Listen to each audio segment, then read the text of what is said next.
नाही, परिवहन विभागामध्ये आपल्याला माहिती असेल तर मध्ये जे काय ॲक्सिडेंट झाले त्याच्यानंतर स्पीड लॉक किंवा स्पीड गव्हर्नर हे लावण्यासाठी म्हणून सरकारने अध्यादेश काढला। जे स्पीड गव्हर्नर लावण्यासाठीचं जे कंत्राट परिवहन विभागाने दिलं, ज्या स्पीड गव्हर्नरची किंमत 1000 रुपये आहे मार्केटमध्ये, ते लोकांना 6,000, 7,000, 8,000, 8,000 रुपयाला विकल्या जात होतं। त्या संदर्भात महाराष्ट्र नवनिर्माण वाहतूक सेनेचे आमचे अध्यक्ष संजय नाईक यांनी आवाज उठवला। आम्ही त्या संदर्भात आयुक्तांची 2दा-3दा भेट घेतली आणि अखेर काल आमची भेट झाल्यानंतर चौकशी समितीची स्थापना केली। याच्यामध्ये प्रचंड घोटाळा या स्पीड गव्हर्नरमध्ये झालेला आहे। प्रताप सरनाईक जे या परिवहन विभागाचे मंत्री आहेत त्यांच्याकडे सुद्धा आम्ही तक्रार केलेली आहे आणि मला असं वाटतं त्याची गंभीर दखल त्यांनी घ्यायला पाहिजे। आणि नेमकं यात ज्या माणसांना कंत्राट दिलेलं आहे त्यांची मोनोपोली का क्रिएट झाली, फक्त त्याच्याचकडनं का लावून घ्यायचं ते सगळं स्पीड गव्हर्नर आणि हे सगळं त्याच्याचकडनं का लावून घ्यायचं आणि त्याला मग मोनोपोली असल्यामुळे तो वाटेल ते मनमानी घेऊन किंमत त्याच्याकडनं वसूल करत होता, खोटी स्पीड गव्हर्नर्स लावत होता, जी खोटी आहेत अशी लावत होता। त्यामुळे मला असं वाटतं या सगळ्या गोष्टीची चौकशी करावी अशी मागणी काल आमचे अध्यक्ष संजय नाईक आणि मी स्वतः गेलेलो, आम्ही केली आणि त्याप्रमाणे चौकशी समिती स्थापन केली आहे। त्याच्यापुढे जाऊन आम्ही आमच्याकडे असलेले पुरावे सगळे ते चौकशी समितीकडे देऊ।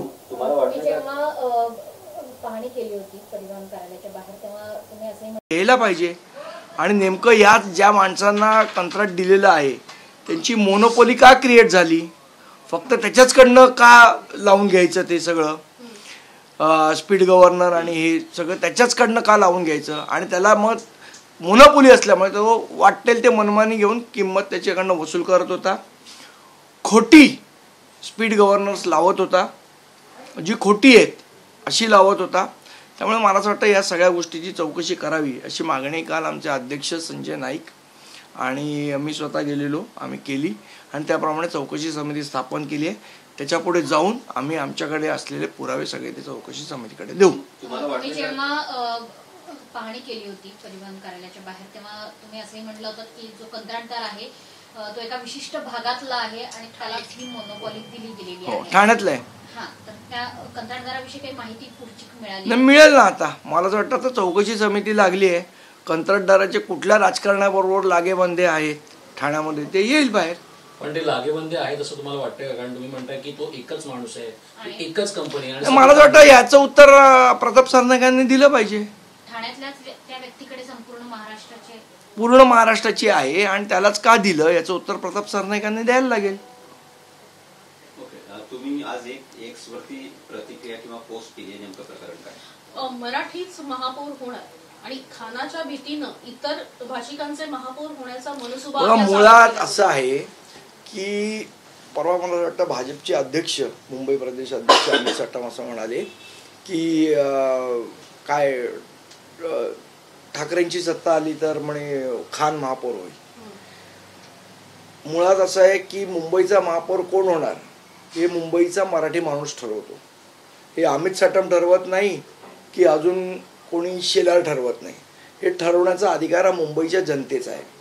पण मुंबईच्या जनतेला एक भीती दाखवायची की खानांची भीती दाखवायची, मुसलमानांची भीती दाखवायची आणि त्या आड आपले प्रिय असलेले गुजराती मराठी नसलेले काही भय्ये हे आणून महापौरपदी बसवायचा असा मनसुबा भारतीय जनता पक्षाचा दिसतोय आणि त्यांचा पाठिंबा या परप्रांतीय लोकांना आहे। त्यामुळेच तो शुक्लासारखे लोक विधान करतात ना की मुंबईचा महापौर यापुढे भैया होणार म्हणून। हे कोणाच्या जीवावर विधान करतात? हे शुक्लांचं भाजपची काय कनेक्शन आहे? म्हणजे लोकांना खानाची भीती दाखवायची आणि एखादा सरसों का तेल डोक्यावर थापलेला महापौर मुंबईच्या डोक्यावर बसवायचा, अशा प्रकारचं कारस्थान आहे का?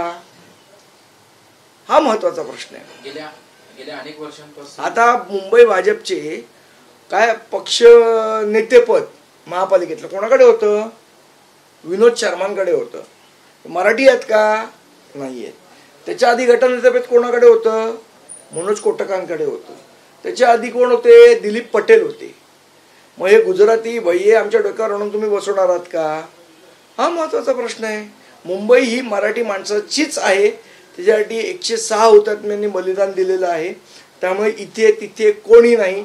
मुंबईचा महापौर हा मराठीच होणार. गेल्या अनेक वर्षांपासून इतर तुम्ही ज्यांची नावं घेतली, शुक्ला असतील किंवा इतर असतील, अशा नगरसेवकांची, मराठी सोडून इतर नगरसेवकांची देखील संख्या मोठ्या प्रमाणात वाढत होती आणि विशेष करून भाजपमध्ये याचं प्रमाण अधिक होतं.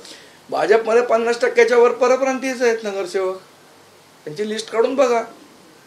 आपले बिचारे प्रभाकर शिंदेना नावापुरतं ठेवलेलं सगळं महापालिका आखण्याचं काम शर्माच करत होते.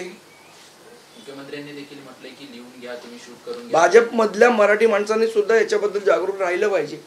मुख्यमंत्री पण म्हटलेत की लिहून घ्या, तुम्ही शूट करून घ्या, काही झालं तरी महायुतीचाच महापौर मुंबईमध्ये होईल. बघा, असं आहे की महापौर कोणाचा होईल, काय होईल हे महाराष्ट्राची जनता ठरवते. तर अर्ध्या हळकुंडांनी जे पिवळे झालेले आहेत त्यांची कावीळ येणाऱ्या महानगरपालिका निवडणुकीत जनता उतरवेल. मात्र हा जो कॉन्फिडन्स त्यांच्या भाषणातून बघायला मिळाला, त्याचा अन्वयार्थ काय? भाजपचा फार महत्वाचा एक विषय आहे किंवा त्यांचं प्रशिक्षण आहे किंवा ते चिंतन करतात, तिथे प्रशिक्षण दिलं जातं त्यांना. त्याच्यामध्ये एक महत्वाचं प्रशिक्षण आहे, खोटं बोला पण रेटून बोला, कॉन्फिडेंटली बोला. मला असं वाटतं त्या प्रशिक्षणाचा भाग हा सगळ्या भारतीय जनता पक्षाच्या नेत्यांमध्ये दिसतो. संजय राऊतांचा वैचारिक सुंता झालाय. आता मोहन भागवत साहेब पण खूप कॉन्फिडेंटली बोललेले की 75 वर्षानंतर रिटायर व्हायला पाहिजे, पण तसं काही झालं नाही. भाजपच्या प्रवक्त्यांकडून म्हणते की संजय राऊतांचा वैचारिक सुंता झालाय. संदीपजी, तुम्ही त्यांच्यासोबत राहून वैचारिक सुंता करून घेऊ नका, असं प्रकारचं प्रवक्त्यांकडून तुम्हाला सजेशन आलं. कोण? नवनाथ बन आणि केशव उपाध्ये. पुढे संदीपजी, काल तुम्ही मुख्य निवडणूक निर्णय अधिकाऱ्यांची भेट घेतली. विशेषतः मुद्दा होता मतदार याद्या पडताळणी किंवा एकंदरीत त्याच्यावरती लक्ष ठेवणं. मनसे अध्यक्ष राज ठाकरेंनी तुम्हाला निर्देश दिले होते की मतदार याद्या चोख तपासून घ्या किंवा तशा प्रकारच्या अर्ज किंवा निवेदन करा. आज मोठी पत्रकार परिषद राहुल गांधींची पार पडते, ज्यामध्ये या गोष्टींना बळ येत आहे. मला असं वाटतं आजची राहुल गांधींची जी पत्रकार परिषद आहे ती खूप मी बघत होतो, ती महत्वाची झाली. त्याच्यामध्ये ठोस पुरावे त्यांनी सादर केले की कशा प्रकारे संपूर्ण मतदार यंत्रणेला कीड लागलेली आहे आणि ती कीड काढण्यासाठी मला असं वाटतं निवडणूक आयोगाला झटावं लागेल. निवडणूक आयोगाला हे साबित करावं लागेल की ते सरकारच्या बरोबर नाहीत तर या देशाच्या जनतेबरोबर आहेत. सोबतच कालपासून शिवाजी पार्कमध्ये जे काही घडत आहे, सुरुवातीला लाल रंग फेकण्यात येण्याची बातमी झाली. त्याच्यानंतर एक व्यक्ती हा स्वतःहून पोलिसांकडे आलेला आहे आणि त्याने गुन्हा कबूल करतोय असं म्हटलेलं आहे. आणि हे आपण केलं ते रागातून केलेलं असल्याचं सुद्धा त्याचं म्हणणं आहे. कारण आदित्य ठाकरे, उद्धव ठाकरे त्यांच्या प्रॉपर्टीच्या मॅटरमध्ये मला वाटतं शिवसेनेचा अंतर्गत विषय ते बघतील. मात्र शिवाजी पार्कची सुरक्षा मीनाताई ठाकरेंच्या तिथले सीसीटीव्ही पण मला असं वाटतं बंद असतात.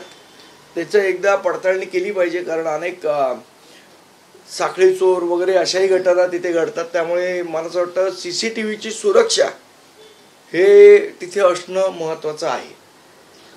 या सीसीटीव्ही संदर्भात काल राज ठाकरे यांनी देखील नाराजी. माझ्यावर जेव्हा हल्ला झाला होता त्यावेळेलाही सीसीटीव्ही बंद होता, तो अजूनही चालू झालेला दिसत नाहीये.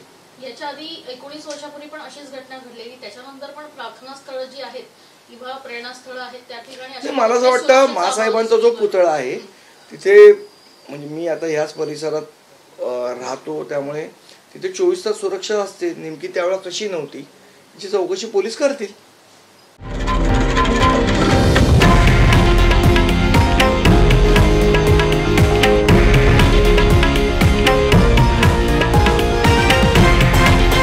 हे आहे देशातील नंबर 1 न्यूज नेटवर्क आणि आपण पाहत आहात TV9 मराठी, एकमेव.